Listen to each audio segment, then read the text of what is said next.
Então, pessoal, vamos iniciar aqui oficialmente. Uma boa noite a todos. Para quem não me conhece, sou o Diogo Bittencourt, um dos fundadores aqui do FootHub.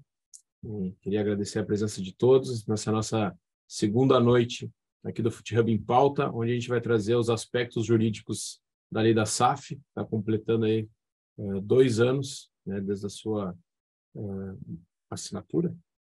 E comigo aqui hoje, Rodrigo Romano, parceiro nessa jornada. Muito obrigado, Diogo. Estamos aqui para mais um dia.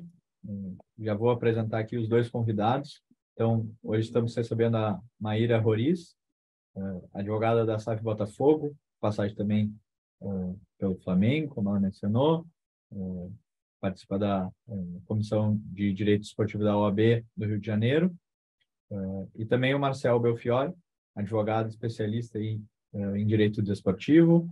Então, primeiramente, eu vou pedir para cada um se apresentar um pouquinho melhor também, contar a sua trajetória. Então, começando contigo, Maíra, já te agradeço pela participação aqui com a gente. Então, boa noite aí, que seja o primeiro de muitos conteúdos que faça com o FootHub, né? Então, a palavra é tua. Obrigada. Primeiro, queria agradecer, Rodrigo e Diogo, pelo convite, Marcel também pela companhia hoje. É um prazer estar aqui com vocês, agradecer a todos vocês que estão aqui. É sempre muito bom poder conversar sobre direito desportivo, ver o interesse do pessoal, meio que sexta-feira à noite, né? Dá um ânimo assim, pra gente. Eu não tem muito tempo que eu também estava com as mesmas dúvidas, provavelmente, que as pessoas que estão tentando entrar no direito desportivo. Eu estudava para concurso público, trabalhava com outra área do direito, e há mais ou menos uns 4, 5 anos atrás, uns 4 mesmo, eu comecei a entrei num curso de extensão de direito esportivo, sempre gostei muito de esporte, mas para descobrir mesmo como é que era, uma curiosidade, assim, tinha pessoas conhecidas que faziam curso, eu tinha amigos próximos também que trabalhavam com isso, então, por curiosidade, eu comecei a procurar e comecei a me interessar, me apaixonar. Realmente, acaba que é uma profissão que a gente vai se apaixonando todos os dias, né? Tem suas dificuldades, é um ramo ainda em desenvolvimento, então não é super estruturado e organizado como outros ramos do direito. Isso traz certas dificuldades, mas também traz uma expectativa também de criação, de desenvolvimento, de raciocínio, né? Que me instiga muito. E nesse curso eu conheci algumas pessoas que estavam dando aula, dei meu currículo, pedi para estagiar de graça, queria conhecer, ter realmente prática nesse novo caminho, assim. E por acaso, o André Gaudiano, que é gerente jurídico do Flamengo, até tinha falado comigo quando eu entreguei o currículo para ele. Ele falou: olha, eu trabalho no Flamengo há 10 anos, não consigo tirar férias, não contratam ninguém, eu trabalho lá sozinho. Vou tentar, mas nem imagina que isso vai ser possível e tal. Já queria te adiantar para você não ficar frustrado e tal. E ele é um amor de pessoa, assim, é engraçado. E eu falei: não, tudo bem, é isso mesmo. Aí eu comecei sendo auditora de Fut 7 no TJ aqui do Rio. E fui a uma sessão, foi bem legal, assim, conhecer até como é que funciona a justiça esportiva. E logo nessa primeira semana, o Gaudiano me ligou e falou: olha, aconteceu um milagre, vão te chamar para uma entrevista. Eu falei: pô, então, fiquei muito feliz, tá ótimo, vou e tal, me preparei. Ele me deu umas dicas, né, para ler estatuto do clube e tal. Fui fazer, e na semana seguinte comecei a trabalhar lá, fiquei lá 3 anos, advogava fazia a parte contratual do futebol, e foi onde eu comecei a aprender tudo. Ele me ajudava muito, assim, já trabalho com isso há muito tempo.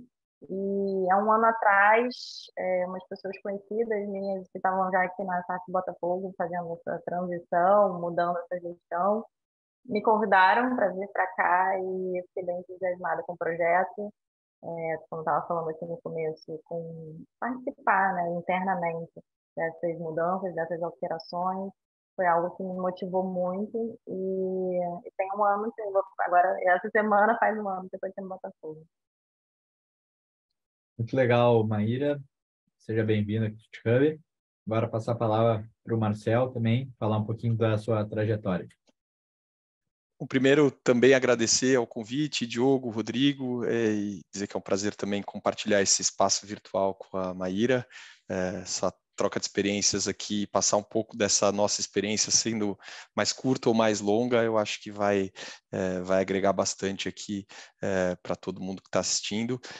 Eu tenho uma experiência um pouquinho maior nessa área, assim, de tempo já de jornada. Enfim, eu fundei um escritório em 2008, que já nasceu especializado nessa indústria do esporte. Desde então, eu tenho assim, uma atuação, no começo até era bastante focada com clubes, né? Eu advoguei para o São Paulo Futebol Clube por muitos anos, mais de uma década.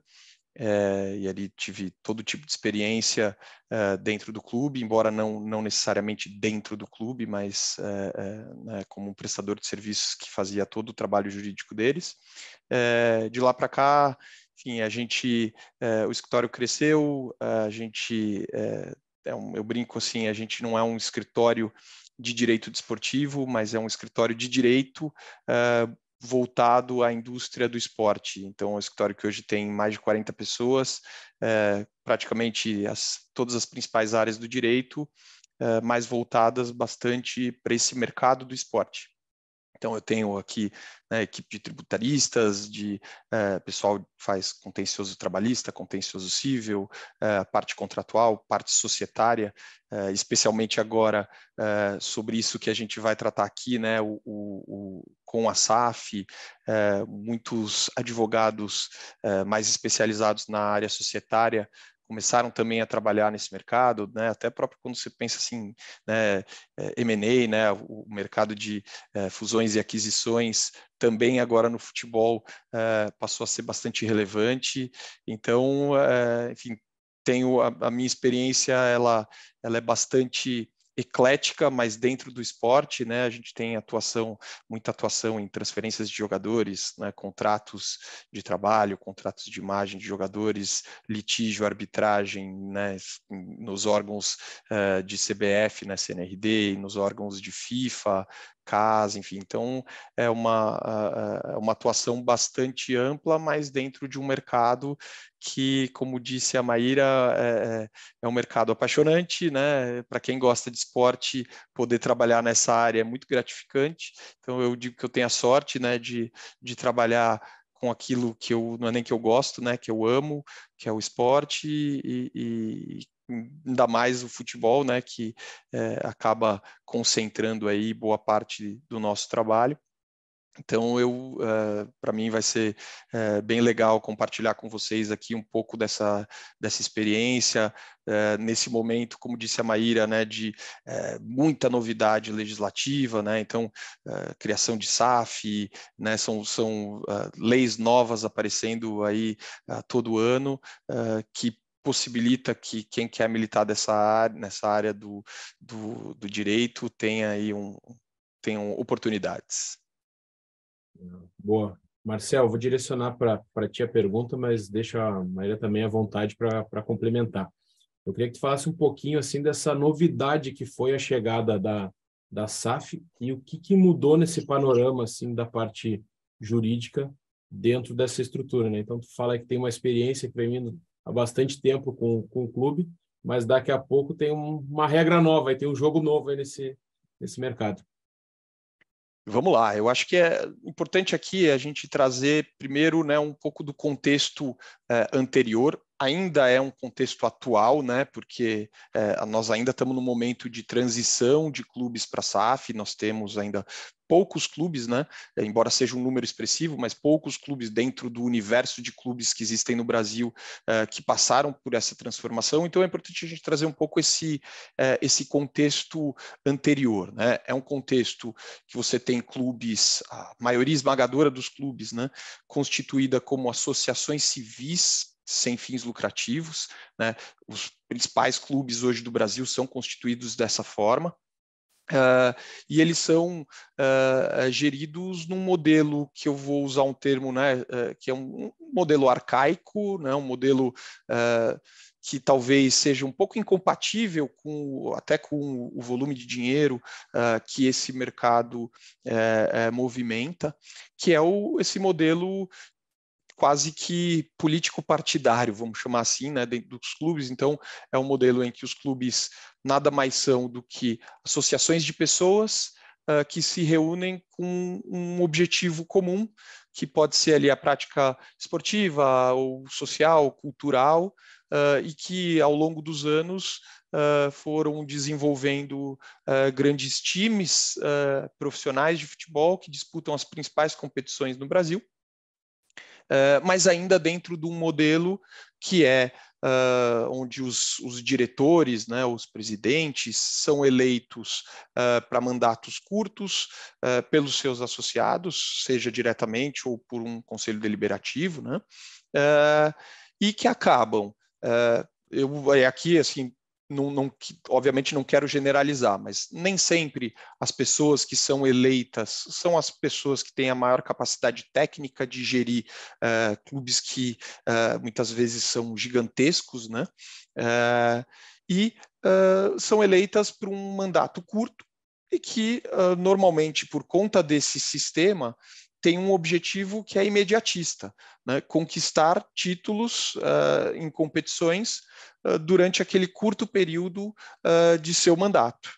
E isso, ao longo do tempo, foi fazendo com que os clubes fossem acumulando dívidas gigantescas, né, que eles fossem geridos de forma, às vezes, amadoras, e isso virou uma bola de neve gigante. Por quê? Porque as dívidas eram empurradas para as próximas gestões, porque o objetivo imediato era conquistar títulos, e para que se conquiste títulos você precisa contratar os melhores jogadores, e para isso você precisa gastar muito dinheiro, pouco importa se você não vai conseguir gerar ali uma capacidade, se você não vai gerar receitas suficientes para pagar. Afinal de contas, nós estamos falando de um esporte em que um é vencedor e, às vezes, outros 19 são os perdedores do campeonato, não é?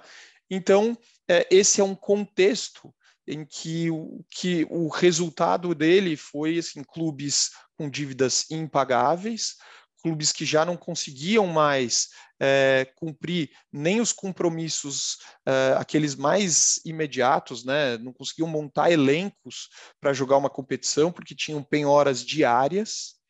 Então, você tem uma situação em que é necessário criar algo que, primeiro, traga um pouco ou que melhore a governança, a gestão desses clubes, um sistema que tenha a capacidade de trazer novos investimentos, né, além daqueles tradicionais que os clubes já estavam ali com dificuldades de assumir, de gerir, e também uma sistemática que você consiga fazer a gestão da dívida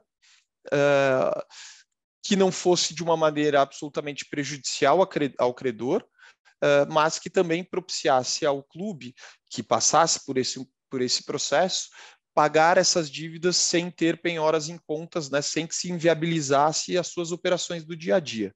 Então, esse é o contexto que a gente precisa entender, até que se chegue assim, bom, qual foi a intenção do legislador, né, ao fazer isso. Então, eu acho que isso não foi um processo imediato, e aqui a gente teve a oportunidade de acompanhar isso muito de perto, né? Eu tive o prazer de ser sócio dos criadores da lei da SAF, que justamente tinham essa utopia, né, lá em 2015, de tentar imaginar, a exemplo já do que acontecia na Europa, né, de trazer uma legislação mais profissional para dentro do futebol, e aí, por uma obra do destino, acabou sendo o projeto que foi levado ao Congresso e que, claro, com todas as alterações absolutamente normais dentro de um processo legislativo, acabou se tornando a lei da SAF quase que 6 anos depois. Então, eu acho que o objetivo, e aqui para a gente abrir esse debate, né, é importante trazer o contexto e tentar um pouco discutir qual é a intenção do legislador. Tudo que a gente vê a partir dali, aí, né, a Maíra vai poder trazer isso com um olhar, né, bastante importante, que é de quem está de dentro, é justamente os impactos que essa transformação vão trazer justamente para os clubes que às vezes estavam naquela situação, né, já estava na UTI, né, e que conseguem, a partir da gestão da sua dívida, de uma gestão e uma governança absolutamente profissionais e da injeção de capital novo, consegue, a exemplo do Botafogo, sair de uma Série B e já estar aí brigando pelo título da Série A. Isso eu acho que é muito importante e mostra justamente a importância que tem a SAF no futebol brasileiro. Ótimo, Marcelo. Maíra, olhando de dentro do clube ali, qual é a tua visão, tua experiência aí perante essa nova realidade? Só para tirar uma dúvida, é do Mansur que eu estava falando? Quando você falou do São Paulo, eu pensei nele. Conheci há pouco tempo no Congresso em Fortaleza, uma figura, né? São Paulo Ele é doente. Doente não, roxo, né? Mas legal. Pois é, então, como exatamente assim, o Marcel esquematizou bem assim, tudo que eu também estava pensando aqui sobre essas questões, sobre essa mudança, né? Mas basicamente vinha dividido esmagadoramente com associações civis sem fins lucrativos, que era o modelo adotado pelos clubes de futebol. E aí são associações não empresárias, que não têm acesso a diversos mecanismos de gestão, como ele mencionou e elencou, de gestão de dívida, de financiamento, capitalização, e até de questões de gestão profissional, corporativa, compliance, transparência. E também existiam os clube empresas, né, assim, mas muito pouca adesão que tinha até o momento, né,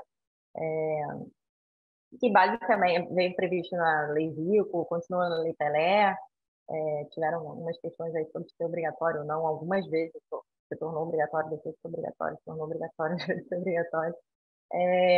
A lei da SAF não fez qualquer alteração quanto a essa possibilidade de clube empresa, mas basicamente era uma passagem mesmo do clube para um tipo societário, já específico em lei, e não específico para o futebol. Mas então tinha essa adesão que era muito difícil, porque as associações elas vêm de um modelo tributário muito benéfico, e essas sociedades empresárias elas têm custos muito mais altos que os clubes assim, num primeiro momento, né, deficitários, como a gente estava falando, não conseguem assumir. Então, não era atrativo para o clube fazer essa mudança. Então, poucos clubes aderiram, se não me engano, 2 ou 3, como sociedade limitada. E o Red Bull, acho que era, né? E acho que era o Red Bull. E O Red e a Bull, SAF, Cuiabá, também tinha esse problema. Cuiabá, né? E a SAF ela veio como um subtipo societário da sociedade anônima específica para o futebol. Então, com isso, ela previu todo esse percurso, né, que o Clube Empresa veio trazendo as ideias, mas de uma forma que trouxessem ferramentas, mecanismos, criassem um microsistema seguro para os clubes, para os investidores, trazendo esses mecanismos de forma assim, mais claras, né? E que trouxesse uma segurança jurídica para todos os players ali envolvidos. Então, assim, a gestão, com certeza, acho que foi o ponto de partida, vamos dizer assim, né? Porque as associações, elas vêm, como o Marcel falou, exatamente associados, que se juntam ali, criam as suas próprias regras, obedecem ou não às suas próprias regras. Não existe legislação criando essas regras de gestão, essas regras, né, de responsabilidades dos gestores, de publicização de informações essenciais seja para torcedores, seja para investidores. Então, a SAF não, a SAF foi uma lei que trouxe essas regras já inseridas ali expressamente. Então, é claro que você mudar um modelo, né, de associativo, né, da associação para uma sociedade anônima, por si só, não te garante essa gestão, né, compromissada. Isso, inclusive, eu até elenco como um dos desafios de qualquer clube que se torne SAF, que é realmente a implementação de uma gestão profissional, porque ser uma sociedade empresarial não é para amadores. Exige, sim, uma assessoria jurídica, formulação de um modelo de negócio específico. Cada sociedade ali, ela tem o seu próprio, as suas próprias especificidades que precisam ser analisadas no momento em que você vai aplicar essa legislação. Então, eu acho que é um primeiro passo muito importante, atrativo, tanto para os clubes quanto para os investidores, poderem se desenvolver, mas a partir dessa previsão legislativa ainda tem muito caminho a ser galgado aí, e que realmente precisa de muita dedicação, comprometimento profissional mesmo para o desenvolvimento do futebol. Perfeito, Maíra. Acho que ótimas colocações, assim. E continuando mais ou menos nesse caminho, para quem está iniciando nessa área, eu acho que a pergunta vale para os dois, né? Por onde começar a se aprofundar mais na lei da SAF, né? E não só na lei em si, mas quais aspectos geram mais oportunidade de trabalho e quais são também os principais aspectos da lei que as pessoas que estão estudando devem ficar atentas, assim, para daqui a pouco até encontrar oportunidades no mercado, nesse sentido. Bom, eu vou começar essa. Então, eu acho que a Maíra colocou um ponto que é bastante importante aqui, né? A lei da SAF, ela não criou um modelo absolutamente novo, né? Ela cria, na verdade, vou botar entre aspas aqui, uma variante, né? Um modelo de sociedade anônima que com suas adequações, né, próprias para o mercado futebolístico.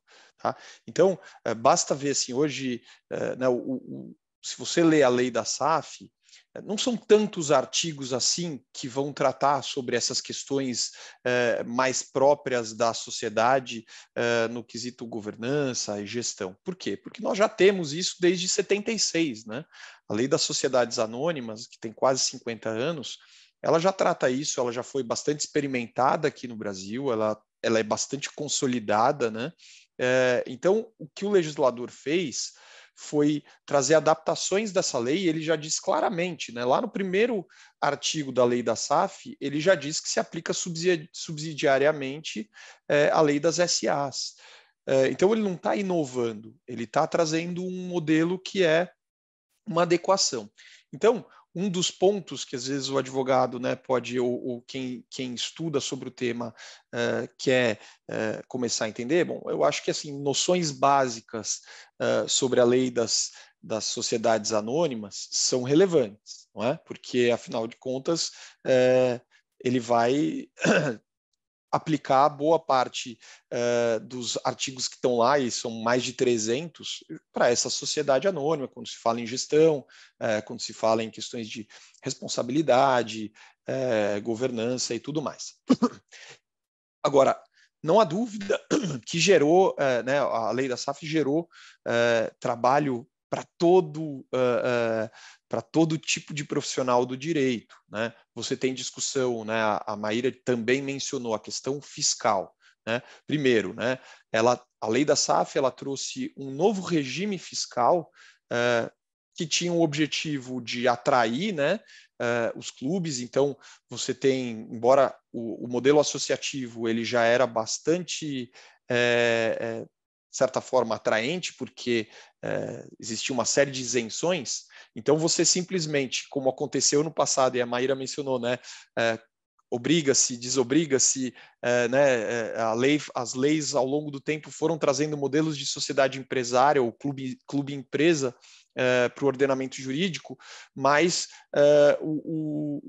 o clube associativo ele olhava para aquilo e falou assim, bom, agora eu vou ter que então pagar um monte de imposto que as sociedades empresárias pagam quando eu tenho uma série de isenções. Qual é a atratividade que eu tenho? Nenhuma. Então, você tinha que criar um modelo que fosse atraente, simples, a ponto, né, hoje o modelo fiscal empresarial ele é um modelo de certa forma complexo e que permite de alguma maneira a evasão, né? Então aqui quando você cria um modelo simples, que é uma alíquota única que congrega uma série de impostos calculados sobre a receita, quer dizer, é de fácil apuração e o pagamento acaba acontecendo naturalmente, é mais difícil que haja evasão. Então, você tem espaço para advogados aí também da parte tributária, né?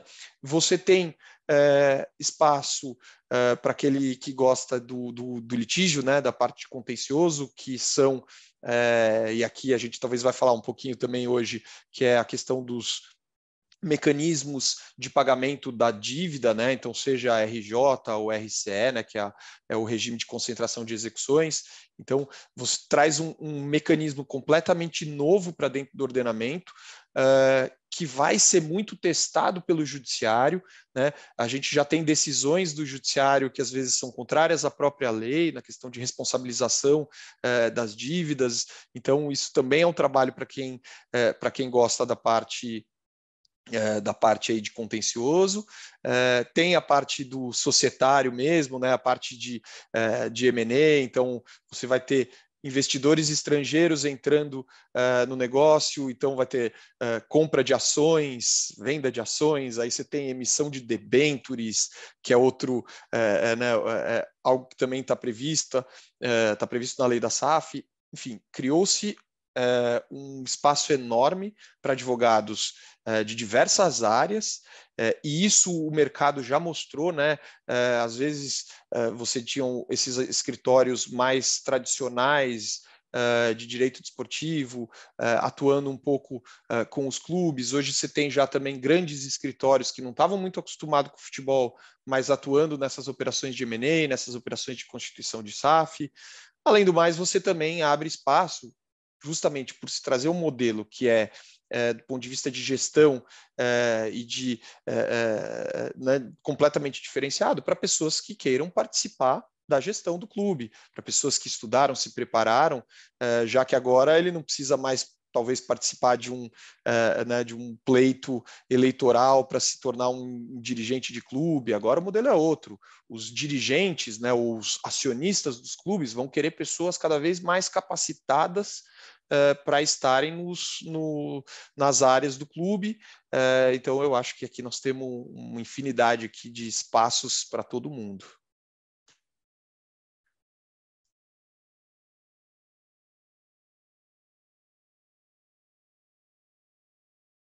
Complementando aqui, eu acho que é bem por aí mesmo, assim, acho que a questão de você alterar essa lógica de profissionais que você tem no clube, de não ser mais uma lógica política, partidária, até como você tinha falado ali no começo, né?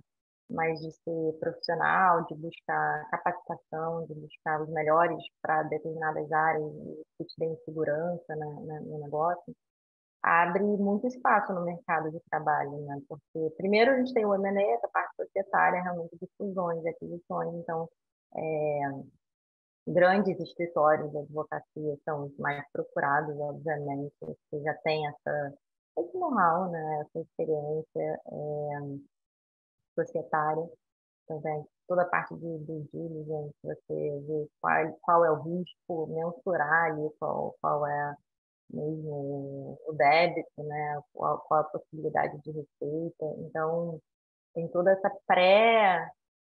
essa preparação mesmo, né? Para se iniciar um negócio, aí as negociações em si de valores, hoje em dia tem esses grupos de clube, né? Então, os grupos de clube também têm seus próprios jurídicos, analisam já o mercado antes, inclusive, de qual mercado que ele vai investir, se é o chinês, se é o americano, se é o brasileiro, se é o francês, se é o inglês, a depender das suas intenções ali, e variações de produto também, possibilidades de reutilização, né, dos seus ativos entre as suas propriedades de clube. Esses dois mecanismos, né, de, de gestão de dívida que a lei da SAF traz, que é o RCE, e a recuperação judicial, que agora permite, né, pavimenta ali que a recuperação judicial, legislativamente falando, atinja os clubes de futebol, que até então a lei não permitia, só permitia para sociedades empresárias, mas jurisprudencialmente tivemos alguns precedentes, né, reconhecendo pela função social e econômica de associações civis a possibilidade de recuperação judicial, Figueirense foi assim, mas não existia essa previsão legal. Então, nessas advogados especializados nessa parte de recuperação de falência, acho que essa é uma outra parte que vai abrir de espaço. E advogados especializados no mercado financeiro, né? Porque a sociedade anônima, assim, acho que nesse primeiro momento, né, que a gente está vivendo agora, é realmente de adesão de clubes que estão deficitários, né, que precisam desses ajustes, dessas ferramentas e mecanismos de gestão das dívidas para que possa administrar seus ativos, né, e poder pagar seus débitos. Mas eu acho que um segundo momento da SAF vai ser de adesão de clubes que já estão mais estruturados e que pretendem se expandir, que pretendem se utilizar dos instrumentos de financiamento, de capitalização, como a debênture FUT, que existe ali a previsão específica na lei da SAF, né, uma debênture que é um mecanismo de financiamento próprio, ali previsto, não tem em nenhum outro lugar do mundo tem uma previsão similar a essa, mas, assim, não somente essa, todos os outros mecanismos trazidos pela sociedade anônima são aplicáveis. Então, os clubes eles estão sempre buscando formas de se financiar. Advogados são muito necessários nessa assessoria, então, acho que também é um outro espaço que vai ser aberto para advogados esportivos que tenham interesse em SAF. Ótimo, Maíra. E agora, entender um pouquinho do Marcel, como é que é essa preocupação do clube? O clube que está buscando um investidor, ele precisa fazer essa transformação. O que tu pode nos contar um pouquinho aí desse outro lado, para depois a gente trazer a Maíra para falar do outro lado do balcão? Bom, eu acho que assim, o que a gente tem visto, né? Primeiro houve um pouco uma subestimação justamente desse fenômeno que é o clube associativo e a própria vontade das pessoas que lá estão, né? Então, eu acho que o primeiro desafio, né, que o clube enfrenta quando ele pensa em constituir ou se transformar numa SAF é a superar a barreira política. E a gente tem visto aqui na constituição das SAFs que esse desafio, esse obstáculo, muitas vezes ele até é maior do que parece ser, né?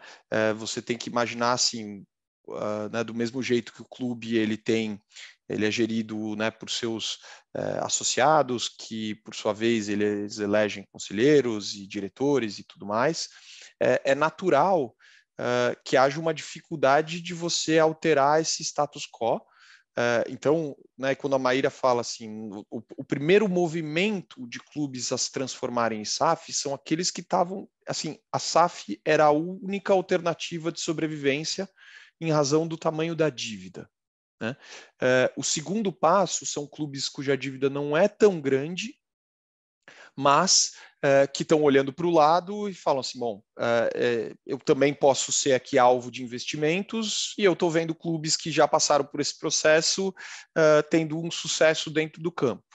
Então, só que aí esses clubes que não necessariamente precisam, né, viver esse processo de forma imediata, começam a ter uma dificuldade para aprovar internamente esse movimento. Então, a primeira dica, né, o conselho que eu dou assim, é não subestimar esse processo político. Ele é um desafio grande, né, essa coletividade de sócios precisa aprovar todo esse movimento, e eu já tive situações assim das negociações e da preparação de documentos caminhar, porque não se percebeu que, na verdade, aquela coletividade não queria aquilo. Então, é um processo difícil, precisa entender bem, é um processo que precisa ter a participação e como, né, eu falei aqui, né, às vezes esse ambiente político partidário, ele rema contra essa transformação, porque por mais que ali uma coletividade de sócios entenda, né, no seu íntimo que é uma transformação necessária, mas você tem um processo ali, situação, oposição, e às vezes a oposição ela tem que se opor porque é o papel dela se opor, então é um processo difícil. Depois que você supera esse processo, né, vamos imaginar, você constituiu uma SAF, que inicialmente todas as ações são detidas pelo próprio clube, né, pela própria associação. Aí vem um segundo processo, que é o processo de busca de investidor. Então tem que estar muito claro para o clube, ou não, né? Claro, pode ser que o clube queira só se transformar em SAF e continuar sendo gerida pelas pessoas que estão lá, né, ou tendo a associação como a única acionista. Não é o normal, né? É normal que grupos de investimento se interessem em comprar ações, e aí você tem uma primeira decisão, né, que essa agora associação barra única acionista precisa tomar, que é, bom, qual é o modelo que eu quero para o meu clube? É um modelo em que o acionista investidor passa a ser controlador do clube, ou seja, ele vai comprar a maioria das ações, ele vai ter maioria, e ele vai exercer o controle do clube, e a associação original, né, ela vai ser detentora de uma minoria de cotas. Claro, a lei também traz mecanismos de garantia e proteção para essa associação, ainda que ela seja minoritária, que é a questão de né, o voto de ouro ali para mudança de cidade, mudança das cores do escudo e tudo mais. Então tem algumas proteções, mas é uma segunda decisão que precisa ser tomada. Qual é o modelo? Vai ter, então, como tem o Botafogo, um John Textor, o Vasco uma 777, um Ronaldo no Cruzeiro, ou não. Então, qual é o modelo? E a partir dali, justamente ir ao mercado, né? E aí cada clube vai conseguir se mostrar atrativo para aquele investidor à sua maneira, vai ter que propor, dependendo do tamanho da dívida, né, formas seguras para que seja atraente para o investidor vir investir. Então, é um caminho bastante longo e que não acaba, né? E aí a Maíra pode dizer muito melhor que eu, né? Que dá a sensação assim, depois que virou SAF, tá tudo resolvido e agora as coisas vão acontecer naturalmente. E é bem o contrário. Para um clube que está acostumado com uma gestão pouco profissional, né, ou uma gestão feita ali por pessoas que dedicam o seu tempo a outras atividades e aparecem no clube no final do dia lá para assinar documentos e só, vão ver que a coisa não é bem isso. A lei das SAs, né, ela impõe uma série de obrigações contábeis, obrigações fiscais, obrigações de apresentação de documentos e tudo mais que precisam ser cumpridas, né? Então, se tem uma situação assim, bom, e agora? Como é que eu monto a composição do meu conselho fiscal? Como é que vai ser o meu conselho de administração? As pessoas às vezes acabam não sabendo como começar as coisas básicas. Então, e de novo, aí entra o espaço para o profissional capacitado que vai orientar essa turma naquilo que precisa fazer depois que virou SAF. Boa. Aí o Marcel já levantou a bola, então, Maíra, depois que o clube vira SAF, quais são as principais atividades, os desafios do dia a dia, assim, numa SAF, né? Antes mesmo de virar SAF já tem os grandes desafios, né? O Marcelo também já pincelou, assim, mas eu acho que primeiro, realmente tem essa questão política dentro do clube, que é a questão cultural, né? No Brasil tem os grandes cartolas e os teoricamente donos de clubes, que agora temos os donos realmente de clubes, mas enfim, grupos políticos na disputa de gestão e política do clube, e que realmente traz poder ali, um poder reduzido, mas é uma representação do que temos no governo, por exemplo. Então, é difícil implementar isso e fazer com que essas pessoas que estejam ali com esse poder queiram abrir mão disso em prol de outros benefícios. Então, eu acho que esse é um primeiro desafio que, apesar de parecer ser simples, eu acho que é dos mais difíceis assim, de ser ultrapassado. E após esse momento tem que ser aprovado no Conselho Deliberativo da associação, para que, então, se dê início a esse processo de SAF, e aí tem um modelo a ser delineado, né? Qual é o modelo que se pretende fazer, que a gente estava falando, o que é mais específico, o que se quer dali, né? O que é mais imediato de necessidade, qual tipo, e os profissionais exatamente específicos para isso, uma assessoria realmente de desenvolvimento de modelo de negócio, de busca de investidor ou não, mas, tudo isso tem que ser o risco mensurado, né? E probabilidade de sucesso, de rendimento. Então,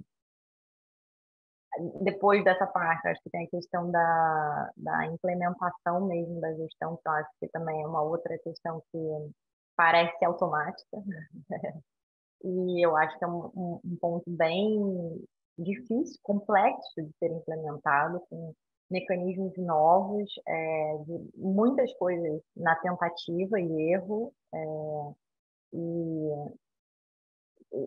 por se tratar de futebol, né? Porque por mais que a gente tenha 40, 50 anos de sociedade anônima, o modelo é muito diferente, né? O produto é muito diferente, né? São produtos intangíveis, inflados, a forma de mensurar isso é muito mais fluida, e fora que você, assim, os seus consumidores, eles são torcedores apaixonados, milhões, né? No Brasil nós temos muitos torcedores, então assim, tem peculiaridades assim, muito sensíveis no futebol. É uma paixão nacional, né? Assim, você é um produto também assim, muito único, né? Porque seu time pode estar ganhando, pode não estar ganhando, vai vender, vai vender produto, vai vender matéria, né? Tudo continua sendo vendido porque tem a ver com paixão, e a gente até inclusive quando a gente mencionou ali sobre a questão do mercado financeiro, né?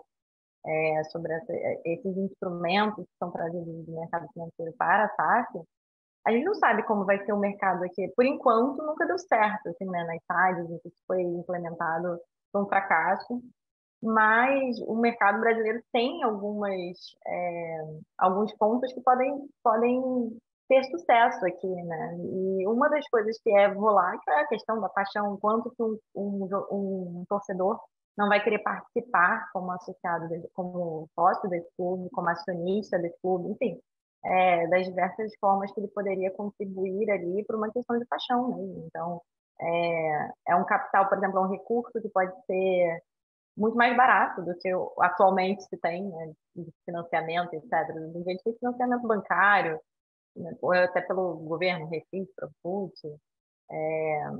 mas e os bancários que têm taxas altíssimas de juros. Então, assim, acho que são possibilidades assim, que a gente ainda não sabe como vai ser, como o mercado vai responder a isso, mas pelo menos assim, de alguma forma o futebol está sendo colocado no mercado para que esses investidores também possam, né, fazer parte das riquezas que o futebol proporciona também, não mais só esses cartolas. Um segundo ponto que eu também acho bem sensível é essa questão da perda da identidade, né, do medo, né, de perder. Lógico, a lei também prevê mecanismos, né, de proteção do símbolo, da sede, do local da sede, das cores, Mas não só isso, assim, né? Mas ver que existem exemplos, né, disso. Mas até do vínculo mesmo do investidor com aquele clube, com aquele torcedor. Às vezes o investidor não tem a intenção de fazer aquele clube prosperar esportivamente, mas financeiramente, talvez para agregar valor numa outra empresa dele. Enfim, a gente não sabe qual é exatamente a intenção. Então, eu acho que a pesquisa, a identificação do investidor que realmente esteja ali unido com a cultura que a gente tem aqui, porque o futebol no Brasil é uma cultura muito forte, que é isso que a gente está falando, é uma paixão nacional, envolve realmente, assim, é coisa séria mesmo.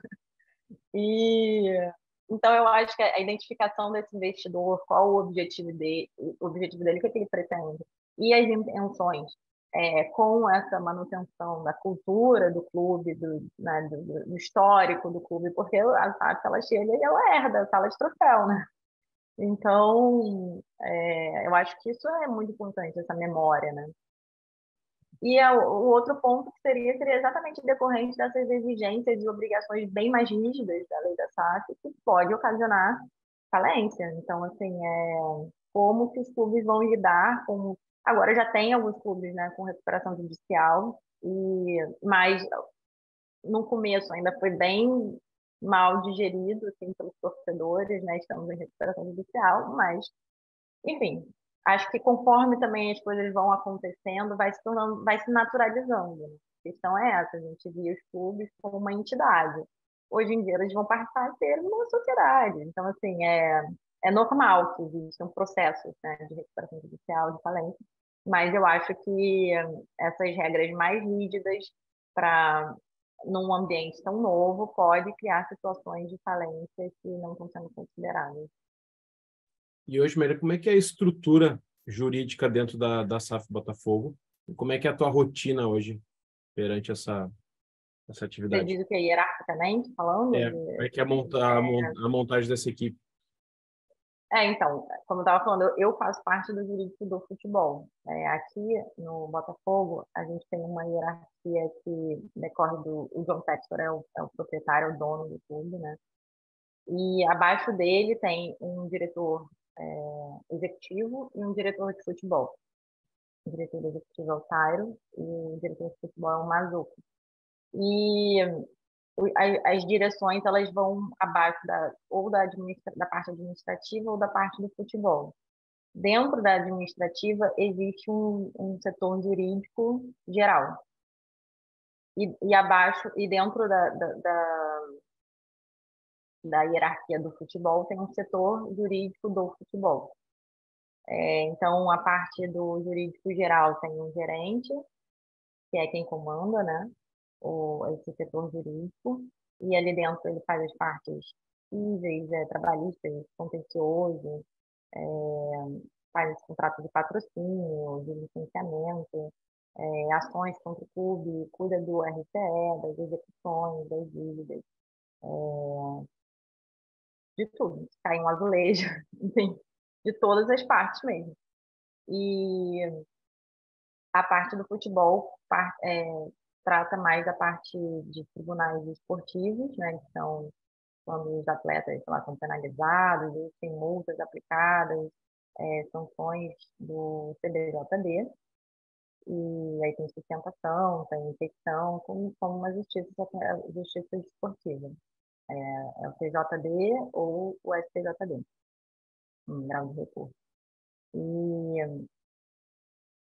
E a parte contratual também. Então, a gente faz contratos esportivos dos atletas, de sessão, de intermediação, de imagem, contrato de trabalho, contratos federativos. E ainda tem a parte também de TMS, que é a parte do sistema de transferências internacional da FIFA. Então, tem um responsável por acompanhamento desses passaportes desportivos, dos envios do certificado de transferência, de recebimento, tem todo um preenchimento ali necessário. E a parte de registro também, que aqui no Botafogo faz parte do jurídico, integra o jurídico do futebol. Então, essa parte do registro e inscrição de contratos federativos é feito internamente também pelo jurídico. Ótimo. Romano. Trocando um pouquinho de assunto, né, saindo da rotina de um clube, Marcelo, essa semana a gente fechou os 2 anos da lei em si.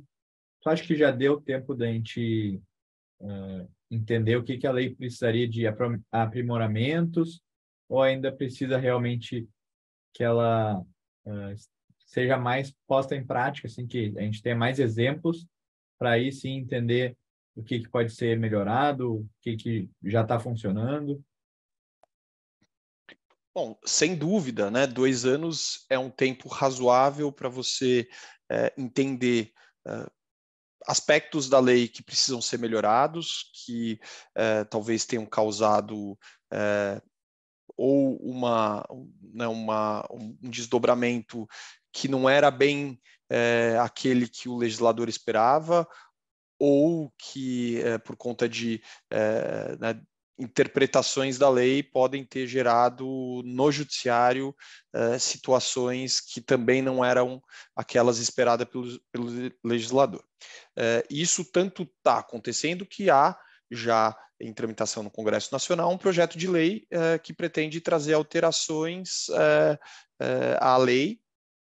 A maioria delas é justamente, né, aquele ajuste fino. Então, você tem algumas alterações propostas na própria sistemática ali de governança, deixar coisas mais claras com relação a isso.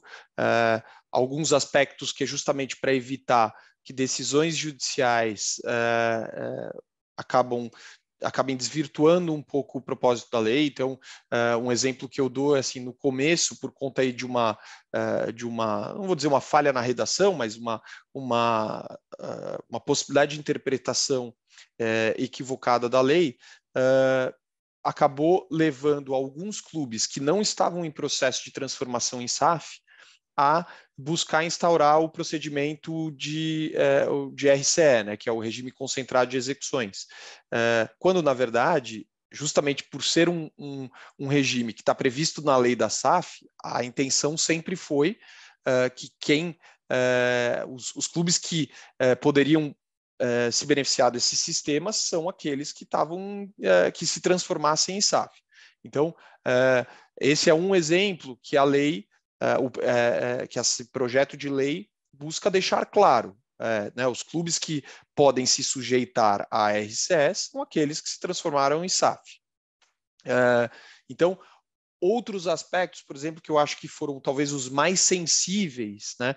Aconteceram algumas decisões, sobretudo no judiciário trabalhista, que acabavam desafiando ou afrontando um pouco esse aspecto da sucessão da responsabilidade das dívidas. Então, não era raro que surgissem algumas decisões no judiciário trabalhista responsabilizando a SAF por dívidas da associação.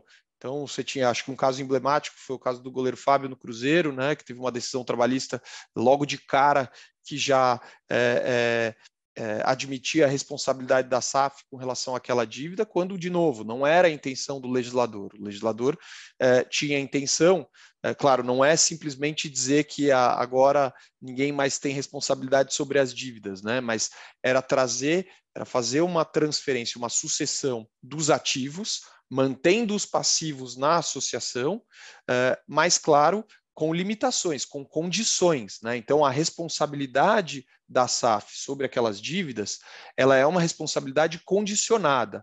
Então, se não preenchidos determinados requisitos, se não cumpridas determinadas regras previstas na lei, aí sim a sociedade anônima do futebol era responsabilizada pelas dívidas. E o que estava acontecendo era justamente o contrário, admite-se a sucessão das dívidas logo de cara. Então, são aspectos que a lei vai tentando, né, ela precisa ser, primeiro, testada, é um processo absolutamente natural, né, legislativo, né, as leis elas são colocadas, e são testadas na prática, são testadas no judiciário, e a partir das decisões, né, das consolidações dos entendimentos, eventualmente, como é papel do legislativo, propõe-se alteração para evitar que decisões acabem indo para um caminho diferente daquela que o legislador teve no início. Então, te respondendo, eu acho assim, 2 anos já é um tempo bastante razoável para perceber algumas distorções ali que vinham acontecendo e que se façam alterações, mas também pode ser visto ainda como um pouco tempo para isso. Eu acho que ainda a lei vai amadurecer, né? É um processo natural. A gente, né, talvez aqui muitos dos alunos tenham, né, já ouvido falar da Lei Pelé. A Lei Pelé também passou por um processo de amadurecimento, né, uma lei de 98, né, até que agora se discute se aprovou recentemente ainda com vetos à Lei Geral do Esporte, mas é porque faz parte de um processo de amadurecimento. E é natural que as leis venham sofrendo alterações ao longo desse tempo. Então, se pudesse destacar o ponto que talvez seja o mais sensível, ao meu ver, é a questão dos regimes, dos sistemas de recuperação de pagamento de dívidas, né? Talvez tenham sido esses os pontos que aos poucos, até porque né, a própria RCE ela vai ser testada. Será que um clube com uma grande dívida, aquele prazo previsto na lei para a RCE de 6 anos, podendo ser estendido para 10 anos, ele é suficiente para pagar a dívida? Os mecanismos que lá foram colocados para que determinados credores possam, a partir de um desconto, furarem a fila da RCE são suficientes? Há uma sensação do mercado de que, né, dos credores, de que estão tomando um calote. Então, tudo isso precisa ser colocado em prática, precisa ter um tempo de maturação para que o legislativo perceba se é necessário alterar a lei ou não. E da parte do clube, mano, o que tu tem visto, assim, o que tu tem percebido? Eu acho que esses são os dois pontos mais sensíveis, assim, né, quando a gente fala sobre mudança. A questão, a primeira de ter acesso ao RCE sem se transformar numa SAF, eu acho que esse é um principal ponto, porque você desestimularia esse sistema, né, esse microsistema. Então, por que você vai passar a arcar com todas as responsabilidades que essa lei traz, se você pode ter acesso de outra forma? Então, assim, eu acho que isso não faz sentido. Essa lei ela veio para trazer equilíbrio entre os interesses das partes envolvidas, seja o do governo pela tributação, o do clube pela não tributação, o do investidor, o dos credores. Então, assim, existem razões de ser, né? Assim, o credor, ele já estava ali também há um tempão, né? E agora, falando sobre a outra parte da RCE, sobre essa questão da sucessão e da responsabilidade solidária, enfim, dessa fila de credores, né?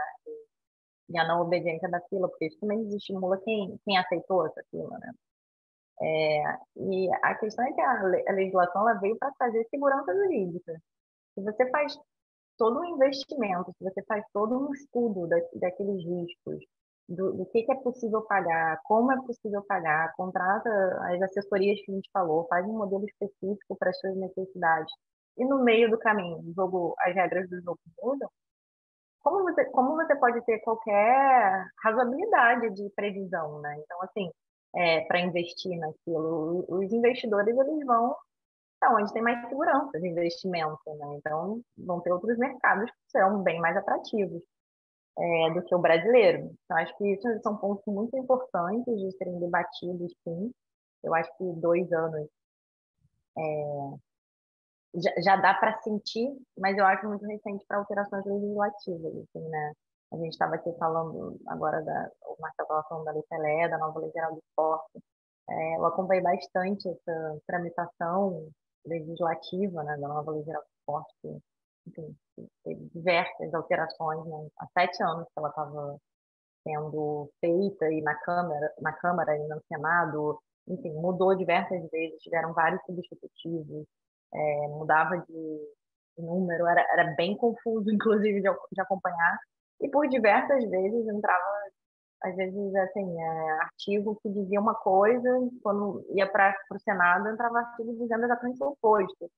Então, por questões políticas, né? Por questões de lobby legislativo. Então, eu também tenho bastante receio quando a gente começa a falar em alteração legislativa, porque, às vezes, a intenção é boa, o começo é bom, as vontades são boas. E quando você vai ver, quando acaba o processo legislativo, 3 anos depois, 5 anos depois, 10 anos depois, altera coisas que você nem imaginava. Aquilo que você propôs já não se fala mais, não consta mais do projeto legislativo e acaba alterando diversos outros fatores. Então, assim, às vezes, no apagar das luzes ali de uma votação, entram diversas emendas que ninguém nunca tinha cogitado, falado sobre aquilo, discutido.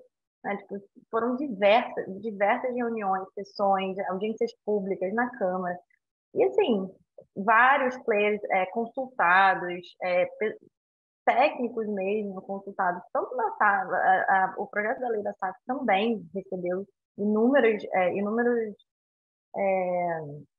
pessoas que iam ser afetadas por aquilo, interesses divergentes, foram ouvidos, e quando você chega no final, assim, tem nada, coisas que nem foram discutidas, você nem sabia que tinha possibilidade de entrar ali dentro de uma lei. Então, tem que ter um certo cuidado, eu acho, na hora de ir determinando o que vai ser feito de modificações.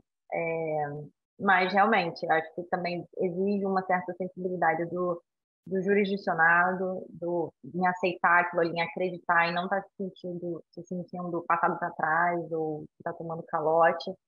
Até porque, assim, se o clube estava numa dívida com ele e vinha de uma gestão que não tem nenhum mecanismo para fazer aquilo ali ser revertido os ativos serem revertidos em algum momento para o pagamento das dívidas, provavelmente ele não receberia. Então, assim, se agora com essa nova previsão de pagamento de 20% das receitas, 50% dos dividendos da SAF vão para pagamento das dívidas, é uma forma de se gerar riquezas, receitas que possam pagar esses débitos. E para isso é muito necessário que essa SAF nasça limpa, com certidões, com possibilidade livre, com possibilidade de ir ao mercado, de receber investidores, porque se ela nasce com todos esses débitos, né, até tinha um substitutivo na lei da SAF que começava com uma recuperação judicial, muito difícil.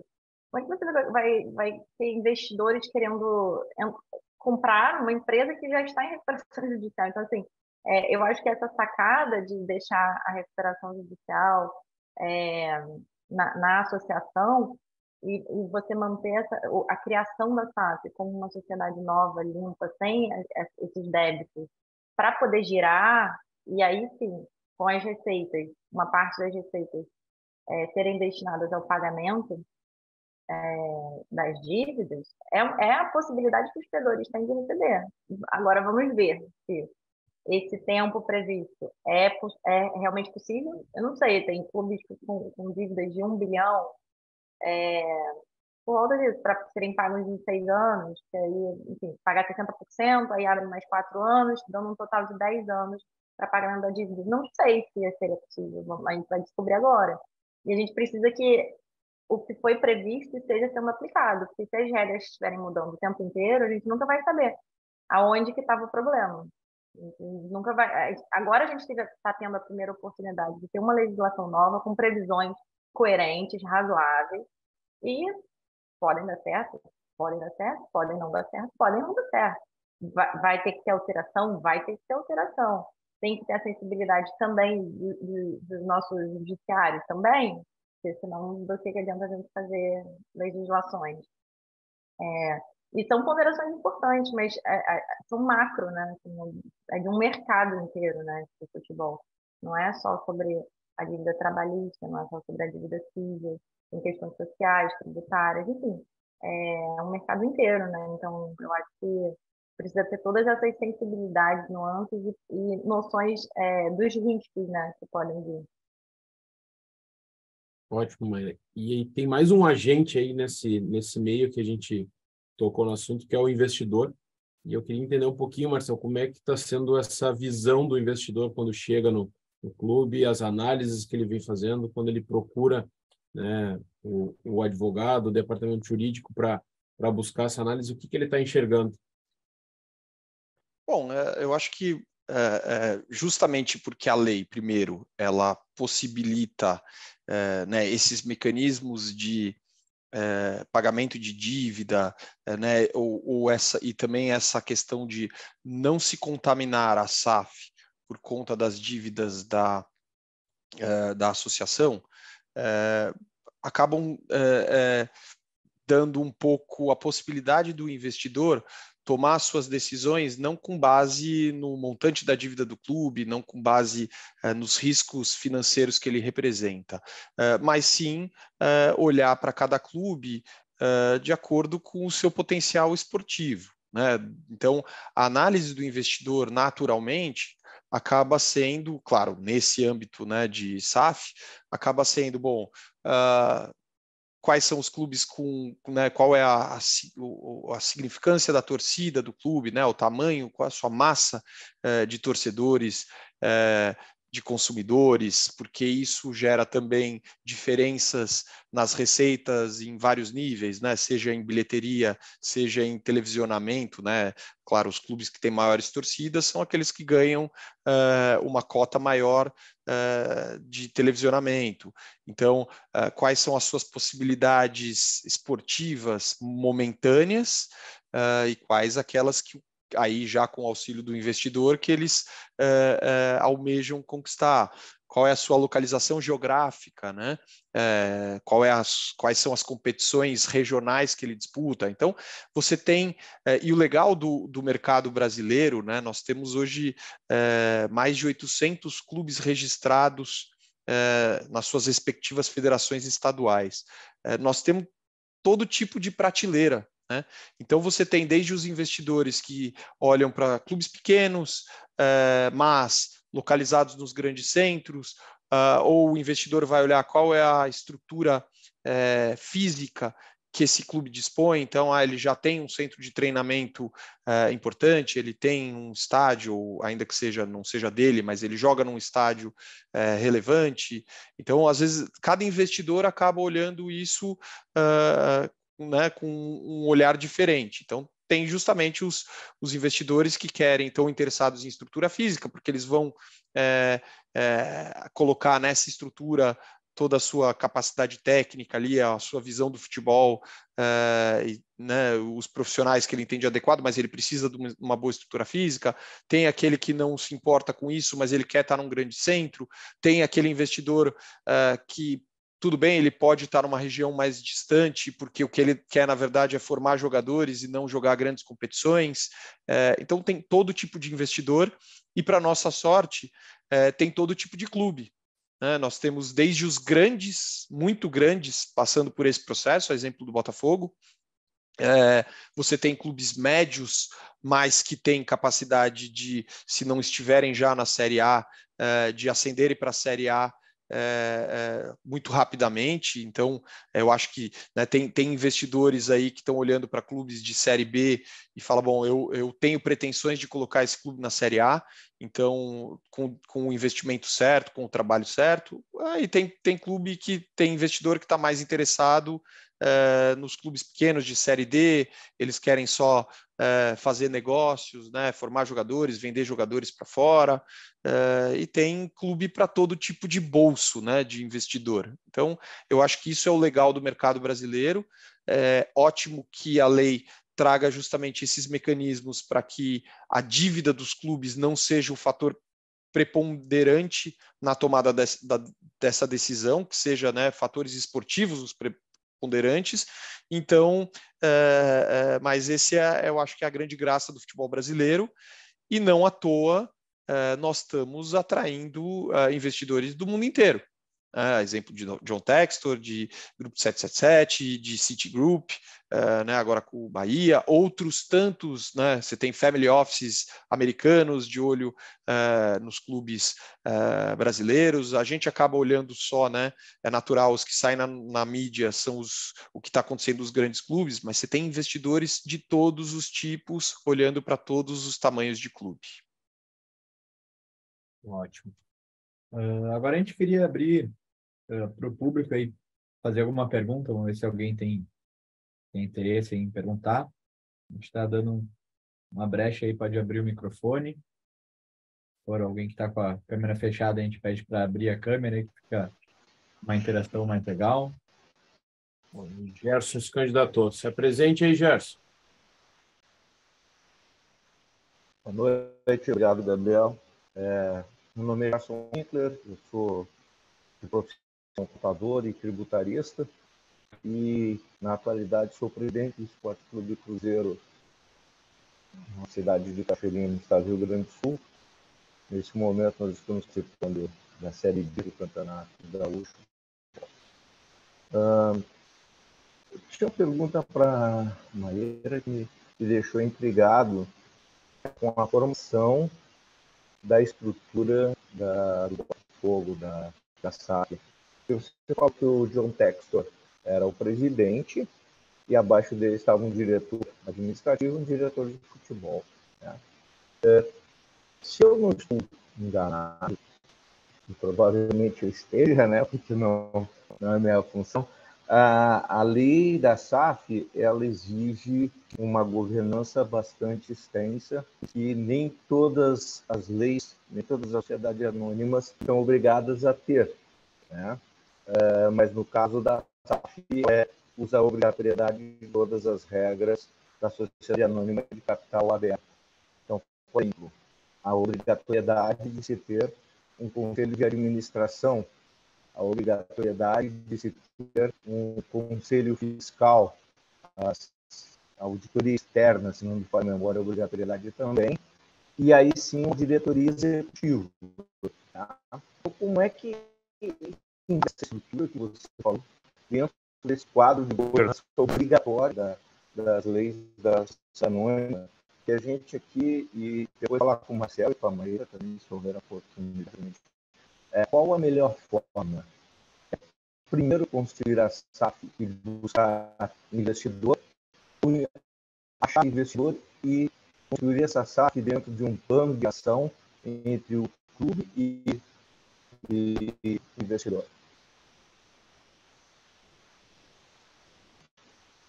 Oi, Gerson, boa noite, tudo bom? Boa Então, noite, o tudo bem. Conselho de Administração e o Conselho Fiscal são obrigatórios, mas estava falando mais da estrutura de gestão mesmo, da parte executiva aqui, e que aí inclui essa parte. Aqui, no caso, é dividido dessa forma, mas, por exemplo, já trabalhei no Flamengo, que tinha uma estrutura corporativa de gestão implementada, apesar de ser uma associação civil, e que tinha uma outra forma de hierarquia mesmo, né? Partia do presidente para um CEO e do CEO dividia por diretores, né? Aqui não temos essa figura centralizada, por exemplo. Então, mas também lá também tinha outras formas tinha conselho também, né? Deliberativo e conselho de administração. Mas aqui a gente tem, só que não faz parte dessa estrutura aqui de diretoria e executiva. Ela nem podem os cargos do conselho nem pode ter cargo de direção, então assim não tem essa mistura, exatamente para não haver essa influência política. E aí sim tem a parte que fazem parte do conselho, o João Pérez, que é o proprietário, o Durfed, que é da associação, então assim tem essas aprovações e deliberações em conjunto, até porque existem regras a serem cumpridas, né, obrigações a serem cumpridas e respeitadas. E quanto a sua outra pergunta foi a respeito do que seria melhor, né? Se é melhor. Acho que não tem regra que é melhor você fazer antes, eu falo que antes de encontrar um investidor e aí sim se colocar no mercado, né? Para vender o seu produto, ou se um investidor te procurar. Eu, assim, olhando pelo lado de um clube, eu diria que é melhor você se estruturar antes, ver o que você quer, com quem você quer se associar, que tipo de parceria você quer ter, o que é que você realmente precisa, como você pode ter ou gerar os seus ativos e quanto você quer vender. Então, assim, pelo lado do clube, eu primeiro definiria essa forma de investidor, mas talvez seja uma forma um pouco idealizada e sonhadora. Eu Não temos vou, tanto investidores assim. eu vou pular aqui para também ajudar a responder, porque assim, são dramas que a gente enfrenta aqui. Eu acho que sim, eu concordo com a Maíra na parte ideal, né? A parte ideal é que o clube supere sozinho todo aquele obstáculo político que eu mencionei no começo. Porque você se colocar nas prateleiras, né, ou numa prateleira para o investidor, já com todo esse processo feito, e dizer para o investidor: olha, você não precisa nem vivenciar isso comigo, essas dores políticas aqui de aprovação, você está se colocando à frente dos outros na sua prateleira, certamente.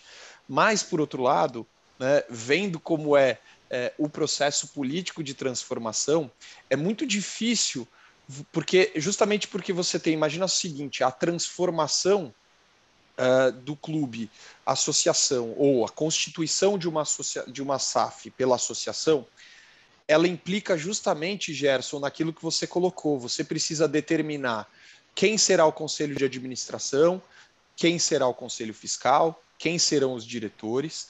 Você tem que ter claro que essas indicações elas já não são mais como é dentro de um processo associativo que esse clube está acostumado, né? As pessoas não estão sendo colocadas lá por voto, por uma eleição, né, e por um mandato específico. Então, quando você não tem o investidor que, de certa forma, está dando um pouco do direcionamento dessa constituição da SAF, você tem um processo que politicamente ele é ainda mais difícil. Como é que você vai chegar e vai dizer assim, bom, então o atual presidente do clube ele vai virar o conselho, ele vai ser membro do conselho de administração que eu estou criando. Você vai ter que criar uma série de mecanismos, então, para depois trocar esse conselheiro.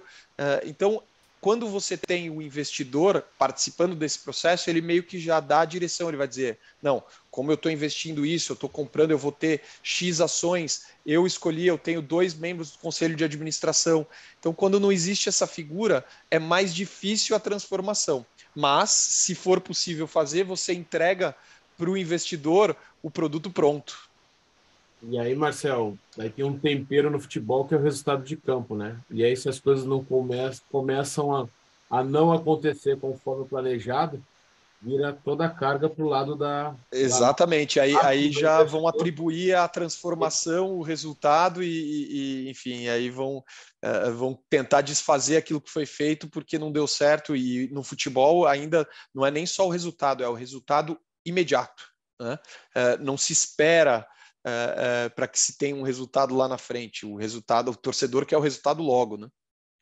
Né? A gente percebeu aqui, acompanhando os nossos professores, alunos e parceiros, que conseguiram ter uma estabilidade política nessa transição foram aqueles que foram muito claros na comunicação de chegar, olha só, eu estou entrando, eu vou organizar, e eu só vou competir para título daqui a 1, 2, 3 anos. Então, assim, não esperem nada agora. E já no começo, os que entraram com uma, não, nós estamos entrando para mudar, para contratar, para ajustar, foram que começou a ter problema no meio do caminho e a cobrança, né? E aí já vem o lado político, a oposição, e isso fica mais difícil. E aí, ao invés de gastar um dinheiro que tinha outra destinação, já não, eu vou então trazer esse jogador aqui, e aí degringolou. Mas vamos lá. Nicolas, João, o Fábio, o pessoal que está acompanhando. Vamos lá, Boa Nicolas. noite. Eu tenho uma pergunta aqui, pode ser para a Ira ou para o Marcelo, mas é uma pergunta até mais teórica, que em Portugal as competições profissionais elas são reservadas pelas sociedades esportivas, né? As modalidades coletivas. Eu pergunto, vocês acham que esse modelo, né, de reserva, de constituição, uma obrigatoriedade de constituição de sociedades anônimas aqui no Brasil seria interessante, até para um desenvolvimento do próprio modelo, né, do futebol, ou se, claro, obviamente não é sinônimo, né, a constituição de SAF a uma melhora, né, do próprio clube ou do próprio cenário esportivo. Mas eu queria entender como é que vocês enxergam isso. Nicolas, eu vou tentar responder assim pelo seguinte: a gente, justamente por ter participado um pouco de perto desse processo legislativo, e a legislação portuguesa ela foi uma referência nesse caminho.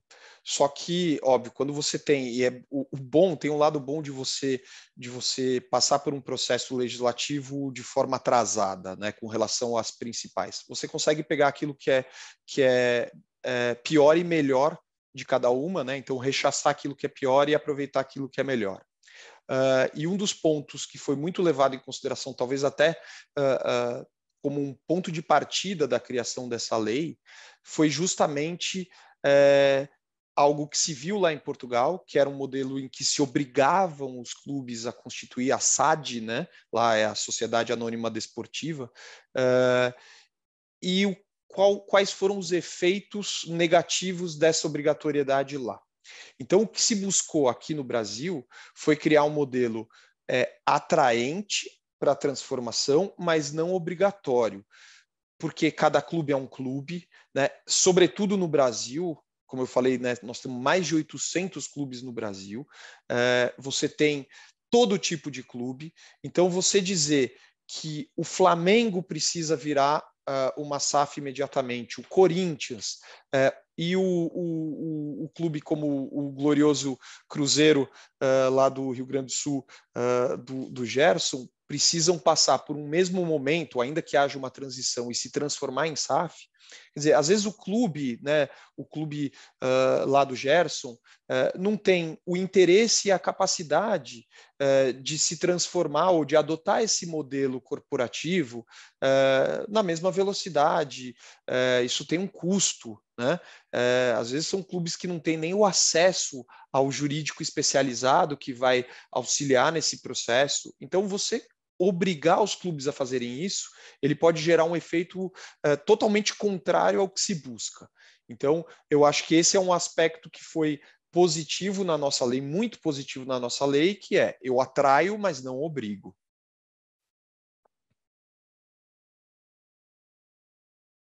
Ótimo, muito obrigado.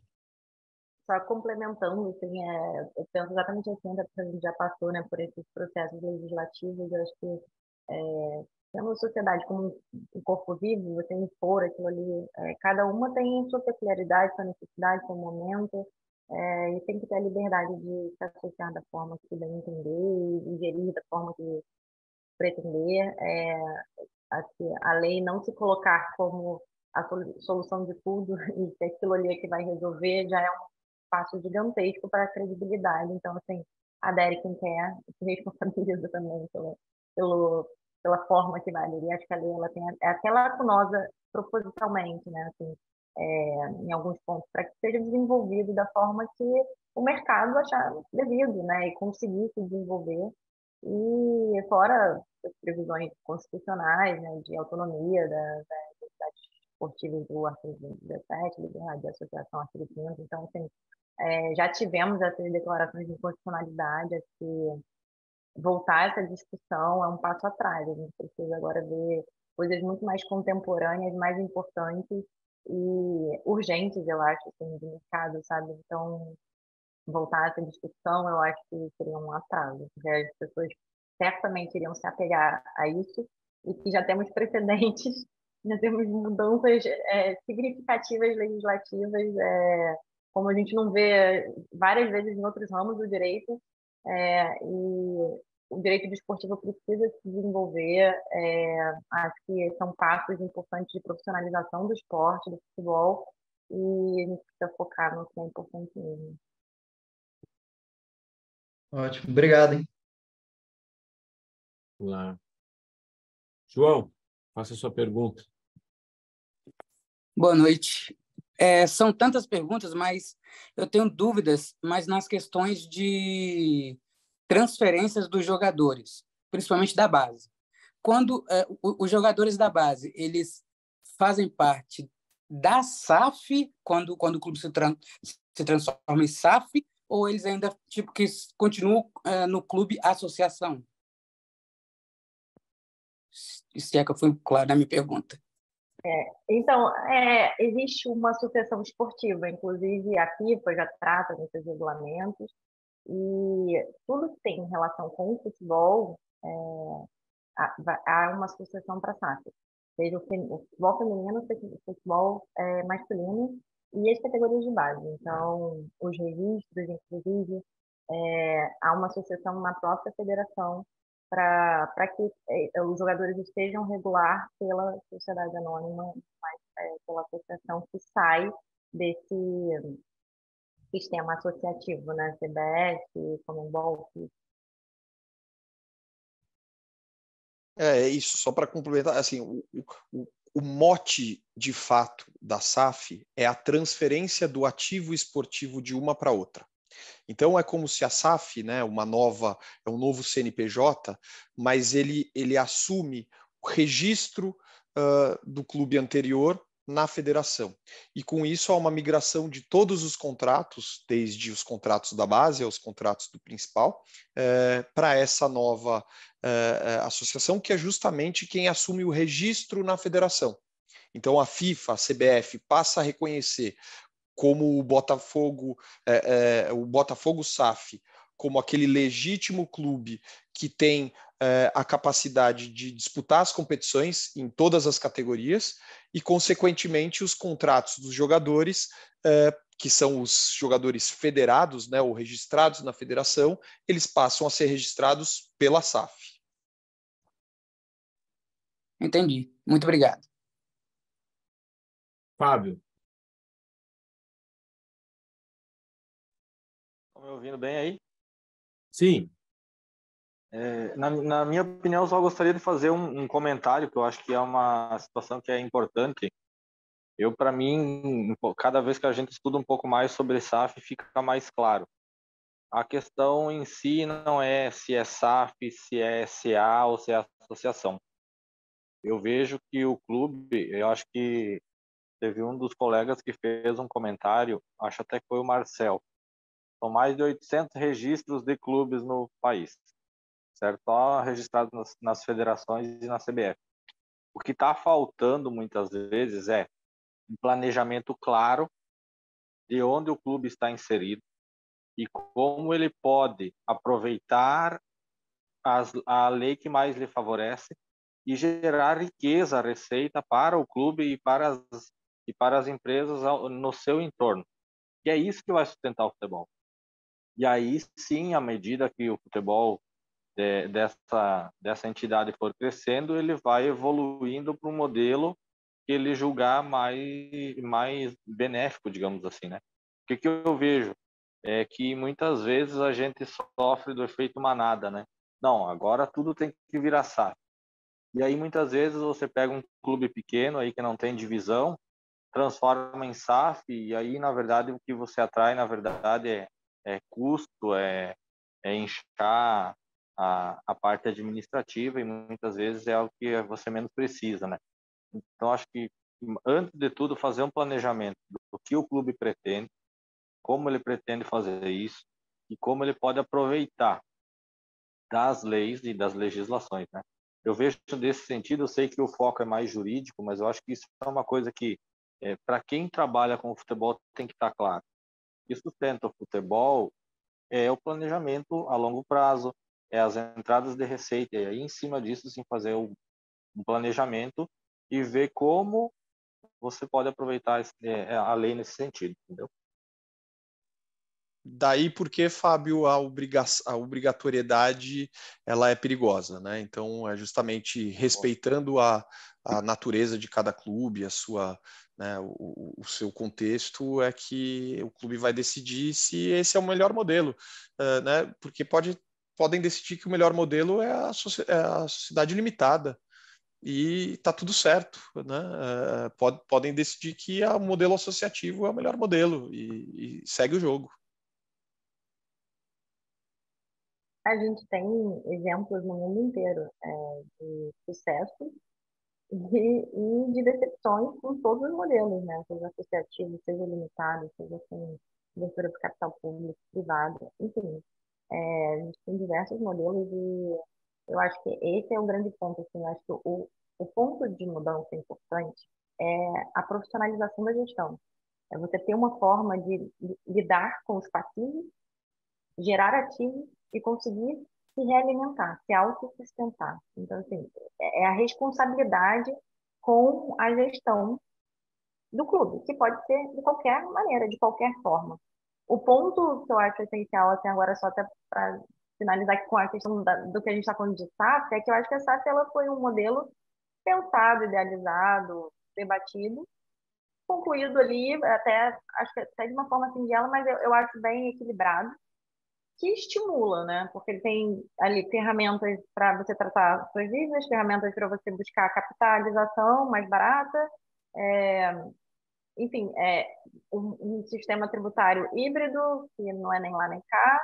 Então, assim, eu acho que tento trazer um meio termo. Então, é uma possibilidade, é uma ideia, mas existem clubes, a gente conhece clubes, associações com gestões boas, que deram certo, responsáveis, e da mesma forma que é muito possível que exista sociedade, a gente ainda não está vivendo, mas assim, SAFs que não vão implementar boas gestões, que vão falir, que não vão conseguir corresponder às exigências da lei.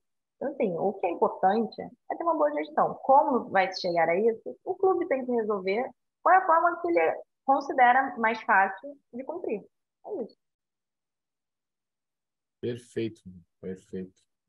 Bom, pessoal, chegamos no nosso horário final aqui. Eu vou começar, primeiramente, agradecendo a Maíra pela participação. Acho que trouxe diversos detalhes aí da rotina dela, do conhecimento dela dentro da SAF Botafogo. Então, muito obrigado, Maíra. Te passo a palavra para tuas considerações finais. Pessoal, obrigado mais uma vez para todo mundo aqui assistindo, sexta-feira, 9 horas da noite. Obrigada mesmo, é sempre um prazer poder debater todas essas questões, ouvir os questionamentos, as dúvidas, como está tudo em ebulição, muitas reformas, o que importa é a gente estar aqui pensando juntos e debatendo mesmo. A gente não tem respostas prontas, a gente não tem respostas certas, não tem caminho das pedras. É tudo feito assim, com dedicação, com tudo, e conversas, né? Então, queria agradecer pelo espaço do Fit Hub, sucesso para vocês nos próximos encontros, e queria agradecer muito, Marcel, foi um prazer enorme estar aqui com você hoje, obrigada pelas conversas, pelo debate, pelas informações, maravilhoso, muitas informações maravilhosas, já aproveitei demais. Que bom, Maíra. Então, agora, Marcel, também, da mesma forma, te agradeço aí pela presença. Te passo a palavra para as tuas considerações aí. Queria agradecer também a você, Diogo, Rodrigo, o convite do Fut Hub. De fato, é uma iniciativa muito legal trazer né, esses debates e aí também, Maíra, te agradecer também, porque foi ótimo a possibilidade também de aprender, ouvir um pouco né, a visão de quem está dentro de uma SAF, e uma SAF que tem conseguido bastante sucesso, e eu torço que o Botafogo continue tendo sucesso, porque certamente vai seguir puxando a fila, né? E para todos, né, eu também desejo sucesso, que continuem buscando aprender, né, buscando conhecimento. O Fut Hub é uma ótima plataforma para isso, e também à disposição de todos. Então, meu agradecimento aí a quem aguentou a gente falar aqui até mais de 9 horas da noite, numa sexta-feira. Bom, muito obrigado, agradecer a disponibilidade de vocês, também dar os parabéns pelo Dia do Advogado, então, né, uma data, o Romano que é o cara que cuida das datas aqui, né, mas agradeço, quando vierem a Porto Alegre, será um prazer receber vocês aqui, né, então, uma boa noite a todos e contem conosco. Obrigado, boa noite. Valeu, pessoal. Muito obrigado.